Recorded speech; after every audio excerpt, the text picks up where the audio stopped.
Indus hospital میں kidney کے surgeon ہیں, اسپیشلسٹ ہیں.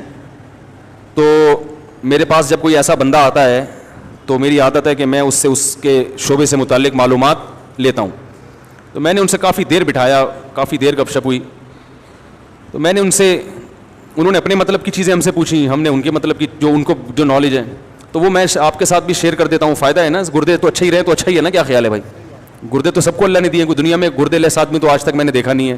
تو جو بھائی جن کے گردے نہیں ہیں وہ جا سکتے ہیں, جو گردے والے ہیں وہ بیٹھ کے تھوڑی سی بات اور سن لیں, فائدہ ہوگا ان کو, کیونکہ یہ گردے اسی طرح کام کرتے رہیں.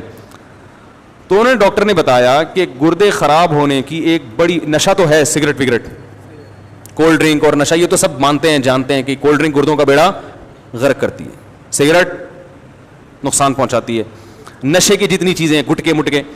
لیکن ایک بہت اہم چیز یہ بھی ہے کہ جو وائٹامنس کی گولیاں ہیں نا, آج کل ہر آدمی کچھ نہ کچھ کھا رہا ہے, دیسی چیزیں لوگوں نے چھوڑ دی. میں بھی حیدرآباد میں ایک حکیم صاحب سے میری ملاقات ہوئی کچھ دن پہلے, میرا حیدرآباد جانا ہوا. وہ حکیم صاحب میرے عقیدت مندوں میں سے تھے, میرے بیانات سنتے تھے. پہلے وہ مجھ سے کراچی ملنے آ بھی چکے ہیں. یہ میں دیسی چیزوں کے فضائل بیان کر رہا ہوں آپ کے سامنے. تو میں نے جتنے حکیم دیکھے ہیں نا ماشاءاللہ, بڑی عمروں کے اور صحت مند دیکھے ہیں. کچھ ہے, کیا خیال ہے بھائی؟ کچھ مسئلہ ہے, ٹھیک ہے نا. تو وہ بھی ایسے 71 سال کے, اور کوئی بیماری نہیں ان کو, 71 ایئرز اولڈ, کوئی نہ بلڈ پریشر, نہ بی پی, نہ دل کی کوئی بیماری. تو وہ چونکہ بڑے حکیم تھے تو میں نے ان سے حکمت کے بارے میں کافی معلومات لینا شروع کی. ان کے پردادا نے ایک انگریز کا علاج کیا, انگریز کے دور حکومت میں, پردادا یا دادا. وہ انگریز بیمار تھا اور تمام ڈاکٹر اس انگریز کو جواب دے چکے تھے. انہوں نے اس کا علاج کر دیا, ان کے دادا یا پردادا نے, وہ بندہ ٹھیک ہو گیا. تو اس گورے نے, آفیسر تھا وہ مرتے مرتے اللہ نے اس کو زندگی دی. تو اس نے کہا بھائی بتائیں کیا چاہیے آپ کو, کتنے پیسے چاہیے, پراپرٹی چاہیے تو میں پراپرٹی دینے کے لیے تیار ہوں, کیا چاہیے. تو یہ بڑے عقل مند تھے, قبلہ حکیم, کو بادام وادام کھاتے ہوں گے. انہوں نے کہا بھائی ایک سرٹیفکیٹ بنا دو, اس پہ اپنی اسٹیمپ لگا دو کہ میں نے تمہارا علاج کیا ہے جبکہ تم لا علاج تھے. یہ سرٹیفکیٹ میری اولادوں میں چلے گا. یہ ایک حکمت کی دلیل ہوگی, کس کے ہاتھوں سے لکھی ہوئی؟ گورے کے, انگریز کے, ٹھیک ہے نا. کہ بھائی حکیم بھی اتنے خالی, بولو نا کیا ہو گیا, اتنے خالی نہیں ہوتے جتنا ان کو سمجھا جاتا ہے. تو ایک سرٹیفکیٹ, ایک اسٹیمپ, تو وہ ابھی تک ان کی نسلوں میں چلا آ رہا ہے, اس گورے کے ہاتھ سے لکھی ہوئی تحریر اور اس کی اسٹیمپ. وہ آفیسر تھا. تو انہوں نے بتایا, جو کڈنی کے اسپیشلسٹ تھے, کہ یہ جو وائٹامنس کی گولیاں کھائی جا رہی ہیں, یہ اس سے بھی کیا ہو رہا ہے, گردوں میں پتھری بنتی ہے. تو اور بہت ساری کافی مفید معلومات, اللہ ان کو ان کی عمر میں برکت دے, کم از کم ان کے گردے اللہ صحیح رکھے, ٹھیک ہے نا. تو انہوں نے میں کڈنی کے بارے میں اتنی اچھی معلومات دی.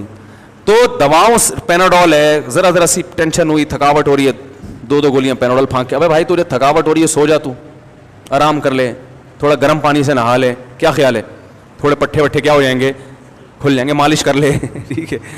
تو یہ چیزیں ہوا کرتی. میں نے بڑے بڑے حکیم دیکھے ہیں, بوڑھے ایسی فٹنس. ہمارے محلے میں ایک حکیم, ہاں یہ مطلب نہیں ہے کہ ہر حکیم اس قابل ہے کہ علاج کرائیں, ان میں بڑے بڑے فراڈی بھی پڑے ہوئے ہیں بھائی.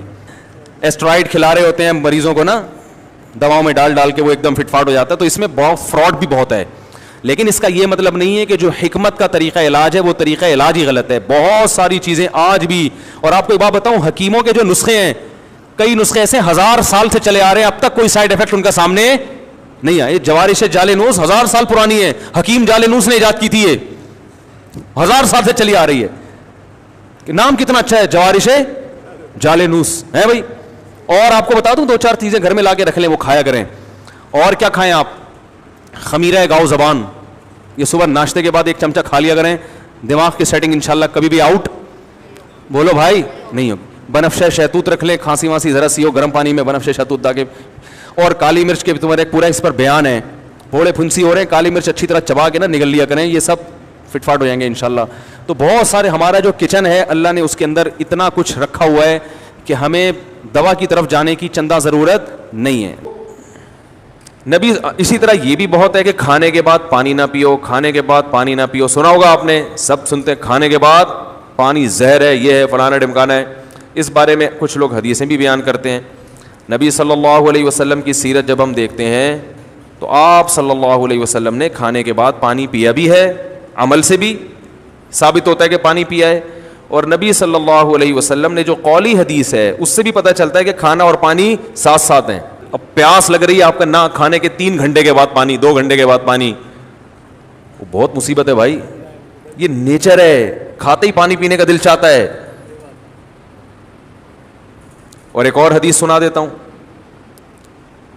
آپ صلی اللہ علیہ وسلم نے فرمایا معدے کے 3 حصے کرو, ایک حصہ کھانا, ایک حصہ پانی, ایک حصہ ہوا. تو یہ جو ایک حصہ پانی اور ایک حصہ کھانا, اس کا صاف مطلب ہے کہ کھانے کے ساتھ ہی پانی ہے, تبھی تو اس کے لیے جگہ چھوڑنی ہے. قرآن میں کیا ہے, کلو واشربو, کھاؤ اور پیو, کھاؤ اور پیو. تو کھانا پینا کٹھا ہے. آج کل جو منع کیا جاتا ہے کھانے کے بعد پانی سے, ان لوگوں کو شاید ڈاکٹروں کی مراد وہ لوگ ہوں یا سب لوگ ہی ایسا کر رہے ہیں, وہ یہاں تک کھاتے ہیں, اس کے بعد جب آپ پانی پئیں گے تو وہ کھانا پھول جاتا ہے یا اور مسائل پیدا کرتا ہے, وہ جگہ بچتی نہیں ہے. اس سے نتیجہ کیا نکلتا ہے, بد ہضمی. تو وہ تھوڑا کھانا اگر کھایا جائے تو اس کے بعد پانی پینے میں کوئی حرج نہیں ہے, بلکہ فائدہ مند ہے, کیونکہ نبی نے جو کام کیا وہ نقصان دہ نہیں ہو سکتا. دوسری بات یہ کہ پانی کس قسم کا پینا ہے. ہمارے نبی نے جو پانی پیا وہ کنویں کا, وہ ایک نارمل ٹیمپریچر ہوتا ہے اس کا, اور ہمارے ہاں جو کھانے کے بعد پانی پیا جاتا ہے وہ فریج کا نکلا ہوا ٹھنڈا ٹھاٹ. سمجھ میں آ رہی ہے بات؟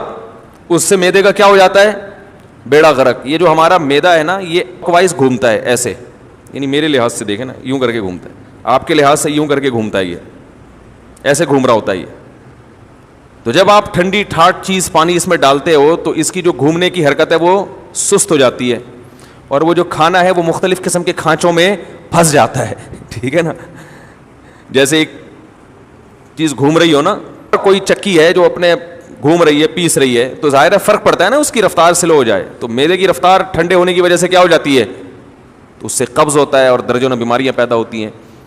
تو پانی کھانے کے بعد پی سکتے ہیں آپ, بشرطے کہ کھانا آپ نے تمیز سے کھایا ہو اور پانی کا ٹیمپریچر بہت زیادہ کم نہ ہو, ٹھنڈا پانی نہ ہو. سمجھ رہے کہ نہیں سمجھ رہے؟ تو اس بارے میں جو حدیثیں پیش کی جاتی ہیں نا کھانے کے بعد پانی نہ پینا, وہ صحیح نہیں ہے. اور اگر گرم پانی پیا جائے جو چولہے کا گرم ہو, وہ تو ہاضمے میں اور مدد دیتا ہے, جو کہوا جسے کہتے ہیں, وہ تو اور تھوڑی مدد دیتا ہے ہاضمے میں. لیکن میں نوجوانوں کو کہتا ہوں وہ نہ پئیں, تمیز سے زندگی گزاریں, بس پانی پئیں آرام سے.